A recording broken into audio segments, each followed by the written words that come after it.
Hello everyone, मैं हूं शिवम द्विवेदी और स्वागत है आप सभी का हमारी इस क्लास में।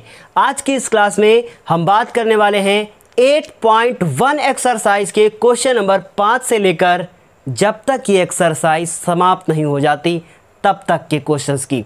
तो चलिए इस क्लास को बहुत इम्पॉर्टेंट बनाते हैं और आपको समझाते हैं कि कैसे इन क्वेश्चंस को हम लोग हल करेंगे। लेकिन उससे पहले सबसे इम्पॉर्टेंट बात कि 1 से लेकर 4 तक के क्वेश्चन हमने पिछली क्लास में आपको डिस्कस करके दिए थे। यदि आपने वो क्लास नहीं देखी है तो कृपया उस क्लास को भी देखें। वो कैसे देखेंगे उसे भी हम आपको बताएंगे। साथ ही साथ ये बताया जाएगा कि ये जो क्लास आप यहाँ पर देख रहे हैं इसके साथ साथ हम आपको साइंस भी पढ़ाते हैं। ऊपर आपको यहाँ पर आई बटन मिलेगी, उस आई बटन पे आप क्लिक करेंगे, वहाँ पर जाकर आप सारी क्लास को देख सकते हैं। और उसके बाद यदि आपको हमारा नंबर भी चाहिए तो डिस्क्रिप्शन बॉक्स में आपको सबसे नीचे हमारा नंबर भी मिल जाएगा। किसी भी प्रकार की कन्फ्यूज़न होती है तो आप हमसे पर्सनल बात भी कर सकते हैं। इस क्लास को शुरू करते हैं और आपको बताते हैं कि कैसे क्वेश्चन सॉल्व किए जाएंगे। लिखा है कि यदि सेक थीटा बराबर 13/12, मतलब सेक थीटा का मान हमें दे दिया है। ये थीटा क्या है? जैसे आप लोग ए, बी और सी लिखते थे किसी एंगल को रिप्रेजेंट करने के लिए, वैसे ही ये थीटा है किसी एंगल को रिप्रेजेंट करने के लिए, मतलब उसको लिखने के लिए। तो यदि सेक थीटा बराबर 13/12 हो तो अन्य सभी त्रिकोणमितीय अनुपात ज्ञात कीजिए। हमें क्या दिया गया है? हमें सेक दिया गया है। तो अन्य क्या हो गए? अन्य का मतलब पहले इसे अंग्रेजी में पढ़ते हैं फिर बताते हैं। Given sec theta equal to 13/12, calculate all other trigonometric क्या रेशियो को निकालना है। अब ये ट्राइगोनोमेट्रिक रेशियो क्या क्या होते हैं उनके बारे में बताते हैं।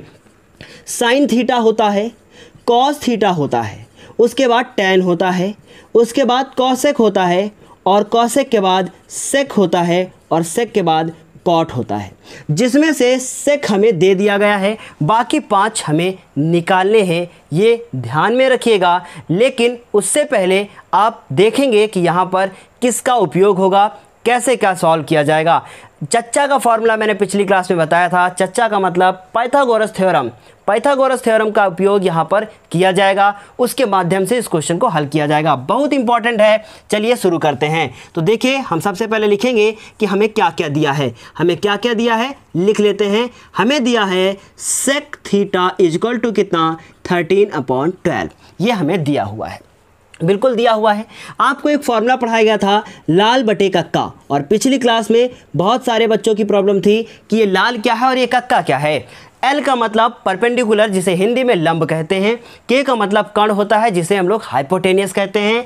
ए का मतलब बेस होता है जिसे हम लोग आधार कहते हैं। और बाकी आप लोग समझ गए हैं क्योंकि बार बार वही रिपीट करके लिखा गया है। तो क्या होता है?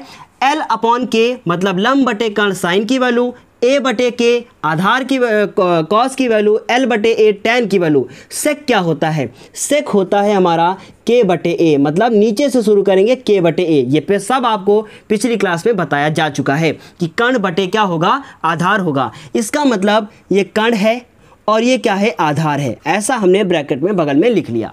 अब हम लोग यहाँ लिखेंगे कि कर्ण बराबर कितना दिया है? कर्ण बराबर 13 दिया है। आधार बराबर कितना दिया है? आधार बराबर हमें 12 दिया है। तो आधार बराबर कितना लिख लेंगे? 12 लिख लेंगे। मतलब हाइपोटेनियस 13 है, बेस 12 है, और क्या नहीं फाइंड है? हमें लंब नहीं पता है, मतलब परपेंडिकुलर की वैल्यू हमें नहीं पता है। अब कुछ भी ऐसा करेंगे कि जिससे ये परपेंडिकुलर फाइंड हो जाए, ये लंब निकल आए, तो क्या करेंगे? उसके लिए हमें पाइथागोरस थ्योरम का उपयोग करना होगा, है ना। चलिए तो क्या करते हैं? पाइथागोरस प्रमेय का उपयोग करते हैं। तो क्या लिखेंगे? पाइथागोरस, और ये पाइथागोरस थ्योरम ये किसने दी थी? साइंटिस्ट थे, मैथमेटिशियन थे पाइथागोरस। तो पाइथागोरस प्रमेय तो क्या होता है? फॉर्मूला होता है कर्ण का होल स्क्वायर इक्वल टू क्या? लंब का होल स्क्वायर इक्वल टू क्या? आधार का होल स्क्वायर। मतलब कर्ण का होल स्क्वायर मतलब हाइपोटेनियस का होल स्क्वायर, और ये लंब का होल स्क्वायर मतलब परपेंडिकुलर का होल स्क्वायर, और ए का मतलब बेस का होल स्क्वायर। ये थ्योरम हो गई। उसके बाद कर्ण की वैल्यू कितनी दी गई है? 13 का होल स्क्वायर दिया गया है। लंब की वैल्यू कितनी दी गई है? मुझे नहीं पता, तो लंब को हमने लंब ही लिख दिया। फिर क्या हुआ? आधार की वैल्यू कितनी है? 12 का होल स्क्वायर। अब क्या करेंगे? स्क्वायर दिया है, जब हमें स्क्वायर दिया है तो इसके स्क्वायर को हम लोग हल कर देंगे, मतलब 13 का स्क्वायर कितना 169 होगा। फिर ये हो गया लंब का स्क्वायर और ये 12 का स्क्वायर 144 होगा। क्या निकालना है मुझे निकालना है लंब, तो 144 इधर आएगा तो क्या लिखेंगे 169 और 144 को इधर ले आए, क्या बचा हमारा लंब का होल स्क्वायर। 169 में 144 घटा देंगे, कितना बचेगा 25 बचेगा, मतलब लंब स्क्वायर बराबर कितना बचा 25 बचा। तो हम लोग क्या जानते हैं कि ये इधर लंब स्क्वायर है और ये हो गया 25, मतलब हमने थोड़ा सा उसको रिवर्स कर दिया, उल्टा कर दिया। अब देखिएगा ध्यान से, स्क्वायर कभी भी उधर जाता है तो अपने साथ अंडर रूट लगाता है, तो अंडर रूट कितना हो गया 25। अब अंडर रूट 25 का मान कितना होता है 5 होता है। ये आपको याद होना चाहिए, 1 से लेकर 20 तक के स्क्वायर आप लोग याद कर लें। लेकिन फिर भी अगर नहीं पता है तो 25 के फैक्टर करेंगे तो ये ऐसे आएगा। अब क्या होगा, अंडर रूट 25 को हम लोग लिखेंगे 5 गुणे 5, जोड़ा बनाएंगे तो 5 बाहर आएगा। तो इस तरीके से हम कह सकते हैं कि आपको जो यहाँ पर लंब की वैल्यू मिली है वो कितनी मिली है 5 मिली है। अब बहुत ध्यान से देखिएगा, हमें सब कुछ पता चल गया, लंब भी पता चल गया, कर्ण भी पता है, आधार भी पता है। 2-3 चीज़ें होती हैं, लंब, कर्ण और आधार, तीनों के तीनों हमें पता हो चुके हैं।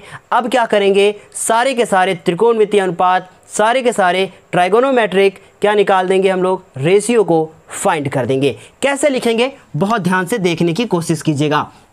क्या निकालना था हम लोगों को, क्या निकालना है अतः साइन थीटा। बहुत आसान क्वेश्चन है। अतः साइन थीटा फॉर्मूला जानते हैं क्या, लंब बटे क्या होगा, कर्ण होगा। ये कहाँ से टपक पड़ा, इसे एक बार जरा समझ लेते हैं बहुत अच्छे से। देखिएगा बहुत ध्यान से, अभी मैंने एक फॉर्मूला बताया था लाल बटे कक्का, और इंग्लिश मीडियम वालों के लिए मैंने अलग से बनाया है PBP अपॉन HH क्या बी बनाया है। बहुत ध्यान से इसे समझिएगा, HPPB, ठीक है, पाकिस्तान भूखा पाकिस्तान, ऐसे करके कुछ है, मुझे अच्छे से याद नहीं है। क्या हुआ, मुझे अर्चिता ने बताया था कि सर मैंने ऐसे पढ़ा था, लेकिन मुझे याद नहीं है कि क्या पढ़ा था, लेकिन आप याद कर सकते हैं PBP HHB, ऐसे याद कर सकते हैं। देखिए L का मतलब ये L बटे के, मतलब लंब बटे कर्ण, इसे क्या कहेंगे, ये साइन की वैल्यू होती है, लंब बटे कर्ण। इसी प्रकार अगर हम लोग यहाँ से साइन की वैल्यू निकालें तो साइन थीटा बराबर क्या होगा, हम लोग कह सकते हैं कि परपेंडिकुलर अपॉन हाइपोटेन्यूस होगा। उसके बाद ये वैल्यू किसकी होती है, ये कॉस की वैल्यू होती है। एक बार समझ लीजिए, दोबारा इसको हम बिल्कुल डिस्कस नहीं करेंगे। L और K ये किसकी वैल्यू है, टैन की वैल्यू है। इसी प्रकार ये भी कॉस की वैल्यू है और ये किसकी वैल्यू है, ये टैन की वैल्यू है। उसके बाद साइन का रेसिप्रोकल क्या होता है, मतलब प्रतिलोम क्या होता है, कॉसेक होता है। तो हम कह सकते हैं कॉसेक थीटा बराबर कर्ण बटे लंब होगा, हाइपोटेनस अपॉन परपेंडिकुलर होगा। उसके बाद कॉसेक के बाद कौन आता है, सेक आता है, तो कह सकते हैं कि कर्ण बटे आधार होगा। और यहाँ पर कॉट होगा, तो कह सकते हैं कि जो कॉट की वैल्यू होगी वो आधार बटे क्या होगी, लंब होगी। मैंने यहाँ पर कक्का की जगह का के लिख दिया था, क्या कर दिया था, कक्का की जगह पर के लिख दिया था, जो गलत था, कक्का ही लिखेंगे। चलिए अब क्या करते हैं, इसको ध्यान में रखते हुए आपको लिखना है। तो क्या करना है, साइन थीटा बराबर लंब बटे कर्ण, और लंब की वैल्यू आपने अभी निकाली थी, कितनी थी 5 थी, और कर्ण की वैल्यू कितनी है 13 है, ये निकाल ली। उसके बाद साइन हो गया, अब किसकी वैल्यू निकालेंगे, कॉस की। क्या होता है, आधार बटे कर्ण, तो क्या लिखेंगे, आधार बटे कर्ण, और आधार की वैल्यू अभी आपने जो है आपको दी हुई है, देखिए कितनी दी है, 12 दी है, और कर्ण की वैल्यू 13 दी है। देखिएगा यहाँ पे आधार की वैल्यू कितनी है, 12 है। साइन निकल आया, कॉस निकल आया। अब किसकी बारी है, अब बारी है टैन की, और टैन थीटा बराबर जरा ध्यान से देखें, लंब बटे आधार, तो क्या लिखा, लंब बटे क्या, आधार। अब देखें आप अपनी इसमें कि लंब की वैल्यू कितनी है, 5 है, और आधार की वैल्यू कितनी है, आधार की वैल्यू यहाँ पर देखें तो 12 है, या मतलब 5 बटे 12 हो गया। क्लियर समझ में आ गया होगा। उसके बाद टैन, अब क्या करना है, उसके बाद आता है कॉसेक की बारी आती है। देखिए कॉसेक है, तो कॉसेक बराबर क्या होगा, कर्ण बटे लंब होगा, मतलब लिख सकते हैं इंग्लिश में हाइपोटेनस अपॉन परपेंडिकुलर, मतलब कर्ण बटे क्या, कर्ण बटे कितना लिखेंगे हम लोग, लंब लिखेंगे। क्लियर, कर्ण की वैल्यू कितनी है, 13 है, और लंब की वैल्यू कितनी है, देखकर बताइए कितनी है, 5 है। समझ में आ रहा होगा कितने अनुपात निकल चुके हैं, 4 निकल चुके हैं, अभी 5वां बाकी है। 5वां कौन सा होगा? सेक होगा, लेकिन सेक का मान तो ऊपर दिया है। किसकी वैल्यू निकालनी है? आप कॉट की निकालनी है। सेक तो हमें क्वेश्चन में दे रखा था उसने। किसकी वैल्यू निकालनी है? ये मिटाते हैं और अब किसकी वैल्यू निकालनी है? हमें सेक थीटा की वैल्यू दी है, तो अब हमें कॉट थीटा की वैल्यू निकालनी है। कॉट बराबर क्या? बेस अपॉन परपेंडिकुलर, मतलब आधार बटे लंब। क्या लिखेंगे? आधार बटे कितना? लंब लिखेंगे। अब बताइए जरा आधार की वैल्यू कितनी है? यहाँ से देखेंगे, आप देखेंगे कि 12 है और लंब की वैल्यू 5 है। सारे के सारे त्रिकोणमितीय अनुपात हमने निकाल दिए हैं। 5 निकालने थे क्योंकि 6वां हमें दिया था और 6 ही बहनें होती हैं त्रिकोणमितीय अनुपात की। तो ये क्वेश्चन बहुत सीरियस हमने पढ़ लिया है। कुछ आवाज़ में हमने बात नहीं की है, बिल्कुल अभी बात करेंगे, लेकिन उससे पहले आपको इसका स्क्रीनशॉट लेना होगा। इसके बाद हम बात करेंगे क्वेश्चन नंबर 6 की कुछ अलग अंदाज में। अब ये क्वेश्चन हमारे सामने लिखा है। क्या लिखा है? पढ़कर बताते हैं। लिखा है, यदि एंगल ए और एंगल बी, 2 एंगल दिए हैं, कोण ए और बी दिए हैं। क्या कह रहा है कि दोनों न्यून कोण है। अब ये न्यून कोण क्या होता है, पहले उसकी बात करेंगे। न्यून कोण ऐसे कोण होते हैं जिनकी वैल्यू 90 डिग्री से कम होती है, उन्हें न्यून कोण कहते हैं और अंग्रेजी में इसे एक्यूट एंगल कहते हैं, याद रखिएगा। उसके बाद क्या लिखा है? जहां cos A = cos B, cos A की वैल्यू cos B के बराबर है। फिर क्या कह रहा है? तो दिखाइए, क्या दिखाइए? कि कोण A कोण B के बराबर है। अब इसे अंग्रेजी में पढ़ते हैं। कैसे पढ़ते हैं देखिएगा। If angle A and B are acute angle, if angle A and B are acute angle such that cos A = cos B, मतलब एंगल A और एंगल B 2 एंगल हैं, वो दोनों के दोनों एक्यूट एंगल है। एक्यूट एंगल का मतलब 90 डिग्री से कम है, याद रखिएगा। फिर क्या कह रहा है? सच that cos A = cos B, मतलब cos A और cos B दोनों के दोनों दिए हैं। क्या प्रूफ करने के लिए कह रहा है? कह रहा है कि प्रूफ करो एंगल A = एंगल B। कुल मिलाकर क्वेश्चन ये कह रहा है कि 2 चीज़ें क्या हैं? वो एक्यूट एंगल है, एंगल A और B, और उसके बाद cos A cos B दिया है। हमसे कह रहा है, क्या कह रहा है? कि A और B को प्रूफ करके दिखाओ कि एंगल A और एंगल B बराबर होंगे। अब ये एंगल A और B कैसे बराबर होंगे? क्वेश्चन अगर किसी इंटर वाले बच्चे को दे दिया जाए और उसे कहा जाए कि cos A = cos B, बहुत ध्यान से मेरी बात समझिएगा, कह दिया जाए cos A = cos B, proof करके दिखाओ कि एंगल A और B, कहेगा सर cos इधर दोनों तरफ cos खत्म, A बराबर B। लेकिन क्या ये सही है? बिल्कुल भी सही नहीं है। ये डायरेक्ट मेथड है जिसे हम लोग जानते हैं कि ये होता है, लेकिन क्यों होता है बस वही आज सीखना है। चलिए उसकी बात करते हैं। तो क्या हुआ? सबसे पहले लिखेंगे कि दिया है, मतलब क्या दिया है? जो दिया है उसे दिया लिखा जाए। क्या दिया है? cos A = cos B दिया है। अब बहुत ध्यान से मेरी बात को समझिएगा, ये इंपॉर्टेंट बात है। एक ट्रायंगल बनाते हैं और उस ट्रायंगल में हम लोग एक एंगल A है और B है, दोनों के दोनों कैसे हैं? दोनों के दोनों न्यून कोण है। इसका मतलब यहाँ पर न्यून कोण बन रहा है और यहाँ पर न्यून कोण बन रहा है, तो ये A हो गया और ये B हो गया और ये C हो गया। यहीं पर क्यों न्यून कोण बन रहा है? क्योंकि यही तो कोण ऐसे होते हैं जो 90 डिग्री से कम होते हैं, और इसको हमने क्या मान लिया? मान लिया कि ये 90 डिग्री है। अब इसमें पाइथागोरस थ्योरम लग सकती है, लेकिन लगाने की जरूरत नहीं पड़ेगी। अब बहुत ध्यान से मेरी बात समझिएगा। cos A हम लोग जानते हैं लाल बटे कक्का से कि cos की वैल्यू आधार बटे कण होती है, तो हम यहाँ क्या लिखेंगे? लिखेंगे आधार बटे क्या? कण। आधार बटे कण लिखेंगे। इधर भी आधार बटे क्या लिखेंगे? कण लिखेंगे, मतलब बेस अपॉन हाइपोटेनियस दोनों तरफ लिख देंगे। लेकिन अब सबसे इंपॉर्टेंट वाली बात है और इसे बहुत ध्यान से देखेगा, खासकर वो बच्चे जिन्हें अगली क्लास में प्रॉब्लम थी। एंगल ए के जस्ट सामने जो भुजा होगी उसे हम लोग लंब कहेंगे, है ना। ये वाली तो फिक्स है कि कण होनी ही है, और इसके जो एंगल ए से जुड़ी हुई भुजा होगी वो आधार होगी। मतलब ए के लिए आधार कौन है? ए के लिए आधार AC है। क्लियर? ए के लिए आधार AC है, तो हम लोग क्या लिखेंगे? AC लिखेंगे। बहुत ध्यान से मेरी बात समझिएगा। और कण की वैल्यू क्या है? कण की वैल्यू फिक्स है, AB है। बात खत्म। अब कुछ और करते हैं। अब एंगल B की बात करते हैं, और B के लिए आधार कौन होगा?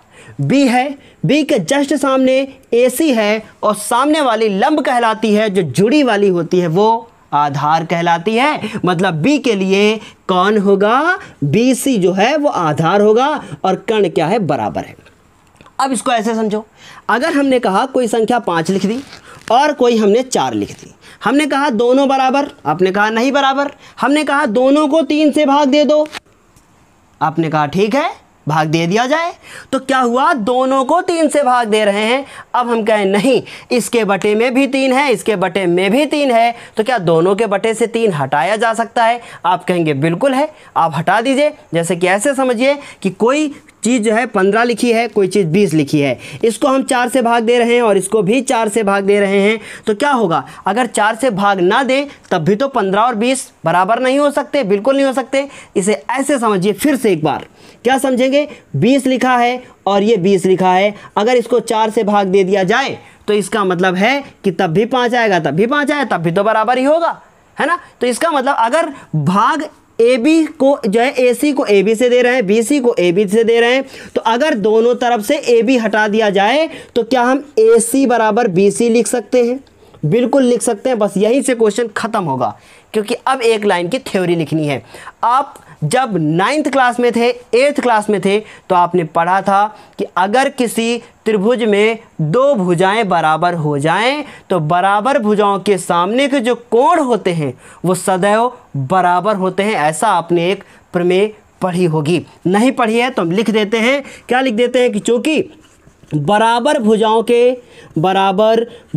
के सामने के कोण, बराबर भुजाओं के सम्मुख कोण लिख सकते हैं या सामने लिख सकते हैं, तो सम्मुख कोण क्या होते हैं, बराबर होते हैं। सम्मुख कोण, ये क्वेश्चन मोस्ट इंपॉर्टेंट है, आपके एग्जाम के लिए आता है, क्योंकि ये जब आएगा ना तो एकदम धमाल मचा देगा कि मैं करूं क्या और करूं क्या। फिर वही होता है कि आपने बहुत सारे क्वेश्चन पढ़े होते हैं लेकिन ऐसे कुछ ट्रिकी क्वेश्चन नहीं पढ़े होते हैं, फिर बहुत बड़ी समस्या होती है, फिर बहुत कम नंबर मिलते हैं, फिर दिक्कत होती है ना। तो सब बराबर भुजाओं के सामने के कोण बराबर होते हैं, इसका मतलब ये भुजा कौन है, ए सी, और ए सी के सामने कोण है कौन, कोण है बी कोण है। तो हम कौन सा कोण लिखेंगे, बी लिखेंगे। लिखेंगे कि नहीं लिखेंगे, देखो ए सी और ए सी के जस्ट ये भुजा ए सी हो गई।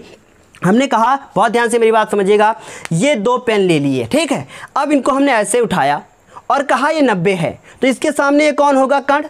बिल्कुल आप कहेंगे कि जी सर कर्ण हो सकता है, ऐसे ही मिला दीजिए, कर्ण होगा, बिल्कुल होगा कर्ण अगर देखा जाए यहाँ पर। लेकिन हम कहें ये वाला कोण इस वाले कोण के बराबर है, तो आप कह सकते हैं इसके सामने ये भुजा है और इसके सामने ये भुजा है। यही समझाना है कि इसके सामने ये कोण और उसके सामने, इसके सामने ये कोण भुजा और इसके सामने ये वाला कोण। तो ए सी के सामने कौन है, बी है, और बी सी कहाँ है, और बी सी के सामने ए है। इसका मतलब कोण बी कोण ए के बराबर है, या हम कह सकते हैं कि कोण ए कोण बी के बराबर है। तो यहाँ से क्या हुआ, बस ऐसे ही प्रूफ करना था। मैंने क्या किया, कॉस ए बराबर कॉस बी लिखा, फिर आधार बटे कर्ण लिखा, और ए के लिए आधार दूसरा था, बी के लिए आधार दूसरा था, दोनों वैल्यू लिखी, फिर ए बी से ए बी को हटा दिया, 2 भुजाएं मिली, फिर लिखा कि 2 भुजाओं के बराबर सम्मुख कोण सामने के बराबर होते हैं। और इस तरीके से ये क्वेश्चन यहाँ पर ख़त्म होता है। और इसके बाद हम बात करेंगे अगले क्वेश्चन की, लेकिन बहुत ज़्यादा गर्मी हो रही है इसलिए बहुत आराम से पढ़ना है ना। क्या करना है, चलिए नोट कर लीजिए आप पहले इसको, इसके बाद हम बात करेंगे अगले क्वेश्चन की जो आपके एग्ज़ाम के लिए क्या है, इम्पॉर्टेंट है। अब बहुत ध्यान से आप इसको देखिएगा, क्योंकि अब जो इसके बाद वाला आप क्वेश्चन पढ़ने जा रहे हैं वो बहुत बहुत बहुत बहुत ज़्यादा इम्पॉर्टेंट है। अब ये क्वेश्चन नंबर 7 हम लोगों के सामने क्या लिखा है, बहुत ध्यान से देखिएगा, मोस्ट इंपॉर्टेंट क्वेश्चन है। इसे अपनी बुक में आप लिख लीजिए कि ये क्वेश्चन आपका मोस्ट इंपॉर्टेंट है। मोस्ट इंपॉर्टेंट का मतलब ये बहुत ज़्यादा पूछा जाने वाला क्वेश्चन है, और इस क्वेश्चन को यदि आप पाइथागोरस प्रमेय लगाकर जो है करने की कोशिश करेंगे बिल्कुल आंसर आएगा, लेकिन ये क्वेश्चन फिर बहुत बड़ा हो जाएगा और आपको बहुत बड़ी प्रॉब्लम का सामना करना पड़ेगा, क्योंकि कॉट थीटा बराबर हमें दिया है 7/8। बहुत ध्यान से देखिएगा, इसकी और इसकी वैल्यू पूछी गई है, एक में 2 क्वेश्चन हैं, तो बहुत ध्यान से समझेंगे आप इसको। कॉट थीटा मतलब होता है, आपको पता है कि लाल बटे का अगर यूज किया जाए तो हम कह सकते हैं कि आधार बटे जो लंब की वैल्यू होती है वो कितनी होती है, वो होती है कॉट के बराबर होती है। मतलब हमें आधार दिया गया है और हमें लंब दिया गया है और कर्ण की वैल्यू हमको निकालनी पड़ेगी, और कर्ण की वैल्यू जब आप इसको सॉल्व करके निकालेंगे तो √113 आएगा, जो कि आगे हल नहीं होगा, उसके फैक्टर हम लोग नहीं कर पाएंगे, और कर भी लेंगे तो पेयर नहीं बनेगा, वो परफेक्ट स्क्वायर नंबर नहीं है।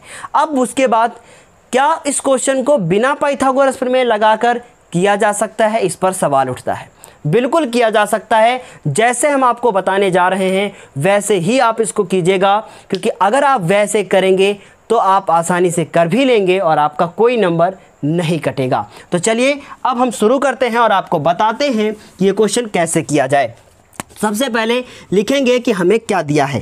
हमें दिया है, जो दिया है उसी को लिख लिया जाए। क्या दिया है मुझे दिया है कॉट थीटा बराबर 7/8।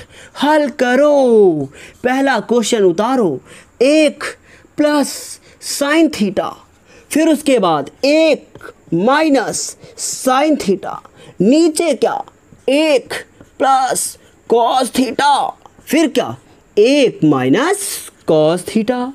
अब क्या किया जाए, बहुत ध्यान से देखा जाए, आपको पता है कि अगर एक फॉर्मूला होता है क्या, a माइनस बी और a प्लस बी, क्या आपने ऐसा पढ़ा है, यहाँ माइनस यहाँ प्लस कर दो तब भी कोई फ़र्क नहीं पड़ता, इसके बराबर होता है क्या, a² माइनस b²। इसका मतलब अगर कोई चीज़ प्लस में लिखी हो, कोई चीज़ माइनस में लिखी हो, तो फॉर्मूला होता है a² माइनस b² का। इसका मतलब ये कि 1 का होल स्क्वायर, उसके बाद माइनस साइन का होल स्क्वायर। क्या आप ऐसे लिख सकते हैं? आप कहेंगे हाँ बिल्कुल लिख सकते हैं, लेकिन तब कहेंगे जब आपको आता होगा तब ना। तो अगर उम्मीद है कि अब नहीं आता था तो तब नहीं आता था, तो अब आ गया है। अब क्या होगा, 1 का स्क्वायर तो 1 ही होता है। साइन स्क्वायर थीटा, क्या हम इसको साइन स्क्वायर थीटा लिख सकते हैं? आप कहेंगे कि जी सर बिल्कुल लिख सकते हैं। उसके बाद 1 माइनस कॉस स्क्वायर थीटा, क्या लिख सकते हैं? बिल्कुल लिख सकते हैं। ये स्क्वायर उठाकर यहाँ लगा दिया, ब्रैकेट को हटा दिया। आपने एक फॉर्मूला पढ़ा था कि 1 minus sine square theta equal to cos square theta. ये आपको मैंने पिछली क्लासेस में पढ़ाया है, जो फॉर्मूले वाली क्लास है, और नहीं देखी है तो ऊपर आई बटन पे जाके क्लिक करके देख सकते हैं। तो क्या बताया, 1 minus sine square theta equal to क्या, कॉस स्क्वायर थीटा, और 1 minus cos square theta equal to क्या, साइन स्क्वायर थीटा। एक फॉर्मूला और भी बताया था, क्या बताया था, इसमें ज़रा मैं फॉर्मूला ही लिख देता हूँ। एक बताया था कि tan theta equal to sine theta बटे कॉस थीटा। एक और कहा था कि cot theta equal to cos theta बटे क्या, साइन थीटा। तो अगर हम यहाँ स्क्वायर लगा दें तो यहाँ भी स्क्वायर हो जाएगा, क्योंकि इधर का वर्ग किया तो उधर का भी हो गया। तो हम लोग क्या कह सकते हैं कि कॉस थीटा बटे sine theta equal to cot theta, cos square theta बटे साइन स्क्वायर थीटा बराबर कॉट स्क्वायर थीटा। मतलब इसको पूरा जब हम लोग हल करेंगे तो वैल्यू कितनी आएगी, आ जाएगी हमारी कॉट स्क्वायर थीटा। हम इसको मिटा देते हैं तो क्या करेंगे, क्या लिखेंगे, इसको लिखेंगे कॉट स्क्वायर थीटा। क्या ऐसे लिख सकते हैं? आप कहेंगे जी सर बिल्कुल लिख सकते हैं। और ज़रा देखो कि कॉट की वैल्यू कितनी दी है, 7/8 दी है, और उसका होल स्क्वायर भी तो लगाएंगे ना, क्योंकि उसके ऊपर स्क्वायर भी तो लगा है। अब बताओ 7 का स्क्वायर कितना होता है, जल्दी से कमेंट करके मुझे बताओ कि 7 का स्क्वायर कितना होता है। कितना होता है 7 का स्क्वायर? 7 का स्क्वायर 49 होता है, 49 लिखेंगे। 8 का स्क्वायर 64 होता है, मतलब उस उत्तर कितना आ गया, 49/64। अब दूसरा क्वेश्चन देखो इसी का, दूसरा क्वेश्चन है कॉट स्क्वायर थीटा, यही तो है ना। तो क्या लिखेंगे, 7/8 और उसका होल स्क्वायर, मतलब कितना, 49/64। लो, पहला भी खत्म, दूसरा भी खत्म। क्या कठिन था? आप कहेंगे कि हाँ बिल्कुल कठिन था, लेकिन अब कठिन नहीं लग रहा है। क्या वास्तव में आपको अब ये क्वेश्चन कठिन नहीं लग रहा था? पहले कठिन लग रहा था, क्या अब कठिन लग रहा है, भी लग रहा है? और अगर अब भी लग रहा है तो जल्दी से मुझे कमेंट करके बताएं, और अगर नहीं लग रहा है तो कृपया प्लीज़ कमेंट करके मुझे बताएं कि ये मुझे अच्छा लगा या नहीं लगा। कमेंट करके मुझे ज़रूर बताएं। अब इस तरीके से आपने 7वां क्वेश्चन तो पढ़ लिया है। 7वें क्वेश्चन के बाद अब हम बात करेंगे क्वेश्चन नंबर 8 की, और जो आपके एग्ज़ाम के लिए हम कह सकते हैं कि बिल्कुल इम्पॉर्टेंट है। तो क्या करते हैं, मिटाते हैं, और मिटाने के बाद क्वेश्चन नंबर 8 की बात करते हैं, और वो भी आपके एग्ज़ाम के लिए क्या है, बहुत ज़्यादा इम्पॉर्टेंट है। अब ये क्वेश्चन नंबर 8 जो आपके बोर्ड पर आपको दिख रहा है, ये क्या है, ये क्वेश्चन बहुत ज़्यादा इम्पॉर्टेंट है आपके एग्ज़ाम के लिए, और साथ ही साथ आपके ज्ञान को भी ये बहुत ज़्यादा बढ़ाएगा। पढ़कर देखते हैं कि ये क्या लिखा है और कैसे इसे करेंगे। लिखा है कि यदि 3 cot a बराबर 4 हो तो जांच कीजिए कि क्या ये इसके बराबर है या नहीं। अभी आपसे हम कुछ पूछेंगे और आपको बताना होगा। फिर क्या है कि if 3 cot a = 4 check whether ये इसके इक्वल है और या नहीं, और नॉट, मतलब ये इक्वल है और नॉट, ये हमको बताना है। अब अगर आप अपनी कॉपी को पीछे पलट कर देखें तो उसमें आपने पढ़ा था cos 2 थीटा के कुछ फॉर्मूले पढ़े थे आपने, 4 फॉर्मूले अपने पढ़े थे। उन चारों फॉर्मूले में ये वाला फॉर्मूला भी cos 2 थीटा का है और ये वाला भी cos 2 थीटा का है। इसका मतलब ये दोनों बराबर होंगे, ये मुझे पता है, आपको अभी नहीं पता था, अब पता चला कि ये दोनों फॉर्मूले cos 2 थीटा के हैं। लेकिन अब आपको 2 थीटा वाले फॉर्मूले तो याद करने नहीं है, क्योंकि वो एग्ज़ाम में तो बिल्कुल आने नहीं हैं। इसलिए इस क्वेश्चन को कैसे करेंगे बिल्कुल देखते जाइए कि बिना फॉर्मूले के इस क्वेश्चन को कैसे किया जाएगा। बहुत ध्यान से देखिएगा। सबसे पहले हम लोग लिखेंगे कि हमें दिया है, जो हमें दिया है उसको लिख लीजिए। क्या दिया है, 3 cot a = कितना, आपको 4 दिया है। तो क्या ये a जो लिखा है इसके साथ चिपका हुआ बैठा है, तो इसको हम लोग नीचे ले जाएंगे। क्यों, सही कह रहे हैं ना, 4/3 नीचे जाएगा, मतलब 3 नीचे जाएगा। अब क्या करते हैं, हल करते हैं। cot a = 4/3, cot a = 4/3 मतलब cot जो होता है आपको पता है कि क्या होता है, आधार बटे लंब होता है। मतलब मुझे आधार की वैल्यू दी है, कितनी दी है, 4 दी है, और लंब की वैल्यू कितनी दी है, मुझे लंब की वैल्यू 3 दी है, और मुझे क्या नहीं पता है, मुझे कर्ण नहीं पता है, तो कर्ण के आगे क्वेश्चन मार्क लगाने का। क्लियर ना? अब देखो ध्यान से क्या करेंगे, कुछ ना कुछ करके कर्ण को फाइंड करेंगे। और आपको पिछली क्लास में बताया गया था कि कर्ण की वैल्यू हमेशा बड़ी आती है। मैं कोशिश कर रहा हूं कि पाइथागोरियन थ्राइस का आपको एक वीडियो बनाकर दे दूं, जिससे आपको डायरेक्ट पता चल जाएगा कि कर्ण की वैल्यू कितनी होगी। मुझे पता है कि कर्ण की वैल्यू 5 आने वाली है, लेकिन आपको कैसे पता चलेगा, वो आपको पाइथागोरियन ट्रिक का फॉर्मूला पढ़ना पड़ेगा, उसके बाद पता चलेगा आपको। चलिए कर्ण को ढूंढने की कोशिश करते हैं। और कर्ण कैसे निकलेगा, कर्ण और लंब और आधार, कर्ण लंब और आधार के बीच में एक रिलेशन होता है, और उस रिलेशन को किसने दिया था, पाइथागोरस ने दिया था।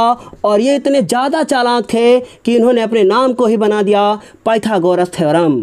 तो पाइथागोरस थ्योरम क्या होती है, हम लोग जानेंगे कि कर्ण का होल स्क्वायर = लंब का होल स्क्वायर प्लस आधार का होल स्क्वायर = क्या क्या क्या, बस पाइथागोरस थ्योरम होती है। अब देखो जरा ध्यान से, लंब की वैल्यू 3 दी है, स्क्वायर लगाएंगे, आधार की वैल्यू 4 दी है, स्क्वायर लगाएंगे। 3 का स्क्वायर आपको पता है कि 9 होता है, और 4 का स्क्वायर 16 होता है। आप जोड़ देंगे तो 25 हो जाएगा। उसके बाद ध्यान से देखिएगा, ये कर्ण का होल स्क्वायर लिखा है, तो यहाँ कर्ण का होल स्क्वायर, ये भी कर्ण का होल स्क्वायर। अब क्या करेंगे, स्क्वायर उधर जाएगा तो अंडर रूट लगाएगा, लेकिन कुछ भी डायरेक्ट नहीं करेंगे वरना आपको कुछ भी समझ में नहीं आएगा। तो अंडर रूट हो गया 25। अब बताइए कि अंडर रूट 25 का मान कितना होता है, आप कहेंगे अंडर रूट 25 का मान 5 होता है। मतलब कर्ण की वैल्यू कितनी आ गई, 5 आ गई। बिल्कुल क्लियर ना, क्लियर है। क्या हुआ कि अंडर रूट 25 का मान 5 आया। अब बहुत ध्यान से देखिएगा कैसे इसको हल करते हैं। अपना LHS पार्ट लिखते हैं। LHS पार्ट कितना लिखा है, 1 - tan square theta upon 1 - tan square A upon 1 + tan square A लिख दिया गया। अब क्या किया जाए, बहुत ध्यान से देखिएगा। 1 - आपको पता है कि tan जो होता है वो आधार बटे लंब नहीं होता है, लंब बटे आधार होता है, कॉट का उल्टा होता है। क्या कहा कि कॉट बराबर लंब बटे आधार बटे लंब होता है, लेकिन tan बराबर लंब बटे आधार होगा। क्या लिखेंगे? लंब बटे आधार लिखेंगे और उसके बाद इसका होल स्क्वायर भी लगाएंगे। फिर देखिए जरा ध्यान से 1 प्लस, अब क्या लिखेंगे? लिखेंगे लंब बटे आधार, उसका क्या? Whole square. बहुत ध्यान से देखिएगा। अब क्या हुआ? 1 हुआ। लंब की वैल्यू आपको दी गई है, कितनी दी गई है? 3 दी गई है। बहुत ध्यान से देखिएगा। लेकिन इसमें तो कर्ण आया ही नहीं, तो हम लोगों ने किया क्यों? लेकिन बाद में तो आएगा ना, क्योंकि साइन कॉस भी तो लिखा है साथ में ना। बहुत बहुत बहुत बहुत बहुत बहुत समझदार हो आप। देखो ज़्यादा ध्यान से, लंब की वैल्यू कितनी है? कितनी है भाई? 3 है। 3 लिखो। सर जी पागल हो गए हैं क्या? आधार की वैल्यू कितनी दी है? 4 दी है, स्क्वायर लगा दिया जाए। फिर 1 लिखा, प्लस लिखा, 3/4 लिखा, होल स्क्वायर लगा दिया गया। बहुत ध्यान से देखिएगा, बहुत ध्यान से। 1 लिखा, 3 का स्क्वायर 9 होता है और 4 का स्क्वायर 16 होता है। फिर उसके बाद 1 लिखा, फिर 3 का स्क्वायर 9 होता है और 4 का स्क्वायर 16 होता है। ऊपर भी लासा, नीचे भी लासा, दोनों तरफ लासा ले लो। लेकिन मैं अपनी कलम को बदल दूं, क्योंकि कलर ज़रा बदलेगा तो माहौल भी थोड़ा सा बदल जाएगा। चलिए 1 हुआ। बहुत ध्यान से देखिएगा, दिख रहा है ना बोर्ड में? नीचे तो नहीं खिसक गया हूँ मैं, दिख रहा है। ओके, क्या करता हूँ? 16 लिखा है, 16 और यहाँ हम चुपके से 1 लिख लेते हैं और ऊपर वाले का एलसीएम ले लेते हैं तो 16 ही आएगा। 1 का पहाड़ा पढ़ो कि 16 से ज़्यादा ना हो तो आप कहेंगे कि 16 ही आएगा। देखो पेन बदला तो माहौल बदला, ब्लू कलर में कुछ ना कुछ प्रॉब्लम है ज़रूर। चलते हैं 1 ये 16। 1 का पहाड़ा पढ़ो कि 16 से ज़्यादा ना हो तो 16 आया। 16 का 1 से गुणा हुआ तो कितना? 16 है। फिर देखो 16 1 कम 16, 1 आया और 1 का गुणा 9 से करेंगे तो 9 ही आएगा। मतलब लासा अगर नहीं आता है तब तो बड़ी प्रॉब्लम है। जो ऊपर था वही तो नीचे है, बस फ़र्क क्या है? ऊपर माइनस था, नीचे प्लस है। लेकिन फिर एक बार बता देते हैं, तो हो सकता है जिसको समझ में ना आया हो तो फिर से आ जाएगा। चलिए क्या हुआ? 16। चुपके से इसमें भी 1 लिख लो। 1 का पहाड़ा पढ़ो कि 16 से ज़्यादा ना हो, आप कहेंगे कि 16 ही आएगा और 16 का 1 से गुणा किया तो 16 ही आया। 16 1 कम 16 1 आया और 1 को 9 से करेंगे तो 9 आया। देखो 16 में 9 गए, आप कहेंगे कि 7 आएगा सर जी, तो हम क्या लिखें कि 7 लिख दें। अब देखो फिर ज़रा क्या करते हैं, बहुत ध्यान से देखिएगा। 7 बटे कितना? 16, फिर बराबर का चिन्ह और 16 और 9 जोड़ दिए कितने? 25/16।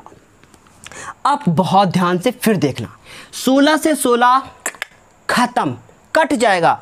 कुछ बच्चों के दिमाग में ये जरूर आया होगा कि सर क्यों कट जाएगा, क्यों ये कट जाएगा? तो हम लोग लिखेंगे 7/16 और इनको उल्टा करेंगे तो 16/25 होगा। 16 से 16 खत्म, मतलब कितना? 7/25 ही तो बचा ना। देखो क्या किया, 7/16 लिखा, इसको पलट दिया, 16/25 हो गया।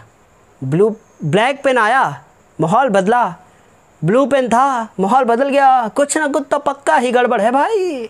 चलो 7/16 उल्टा कर दो, 16/25 लिख दो। 16 से 16 खत्म, 7/25 शुरू। क्या हुआ? 7/25 शुरू का मतलब 7/25 लिख दो।